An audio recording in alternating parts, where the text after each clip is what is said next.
June 26న ఉదయం 10 గంటలకు అఖండ గోదావరి పర్యాటక ప్రాజెక్టుకు శంకుస్థాపన నిర్వహిస్తున్నామని ముఖ్య అతిథులుగా కేంద్ర పర్యాటక మంత్రి Gajendra Singh Shekhawat, deputy CM Pawan Kalyan, Rajamahendravaram MP Purandeswari హాజరవుతున్నట్టు దుర్గేష్ తెలిపారు. స్థానిక హుకుంపేటలో ఉన్న కార్యాలయంలో సోమవారం జరిగిన మీడియా సమావేశంలో పర్యాటక, సాంస్కృతిక, సినిమాటోగ్రఫీ శాఖల మంత్రి కందుల దుర్గేష్ మాట్లాడుతూ దాదాపు 94.44 కోట్ల అంచనా వ్యయంతో చేపట్టిన అఖండ గోదావరి ప్రాజెక్టుతో గోదావరి చేపట్టామని, దీని ద్వారా పరివాహక ప్రాంతాలకు కొత్త సొబగులు వస్తున్నాయన్నారు. ఇప్పటికే పుష్కర్ ఘాట్ల అభివృద్ధికి టెండర్ల ప్రక్రియ పూర్తయిందని, తొలుత పుష్కర్ ఘాట్ సుందరీకరణ పనులు ప్రారంభమవుతాయన్నారు.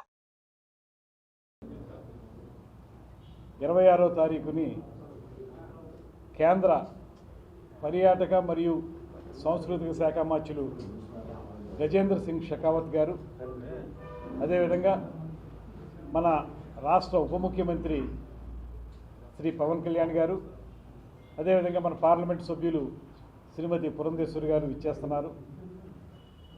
26వ తారీఖున ఉదయం 10 గంటలకి టెంటేటివ్గా ప్రోగ్రాం అనుకోవడం జరిగింది. దీన్ని మినిట్ టు మినిట్ ప్రోగ్రాం మళ్ళీ మీకు ఈరోజు సాయంత్రానికి అందజేయడం జరుగుతుంది. ఈ అఖండ గోదావరి ప్రాజెక్టు మనం కూటమి ప్రభుత్వం అధికారంలోకి వచ్చిన తర్వాత చాలా ప్రతిష్టాత్మకంగా తీసుకుని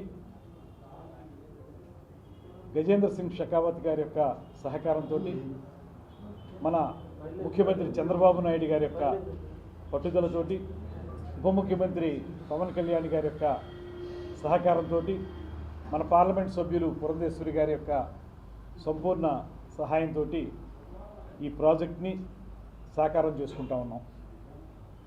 చాలా కాలం క్రితం మనందరికీ తెలుసు, హేవలాక్ బ్రిడ్జిని ఇంక దాన్ని ఉపయోగంలో లేదు కనుక డిస్మాండిల్ చేసేద్దామనేటువంటి ఆలోచన రైల్వే వారు చేసినప్పుడు, ఇది గోదావరి తీర ప్రాంత వాసుల యొక్క, కేవలం రాజమండ్రి మాత్రమే కాదు, అటు పక్కన కొవ్వూరు కానివ్వండి, అప్పుడు ఉన్నటువంటి ఉమ్మడి ఉభయ గోదావరి జిల్లాల యొక్క సెంటిమెంట్ ఇది హేవలాక్ బ్రిడ్జ్ అనేటువంటిది.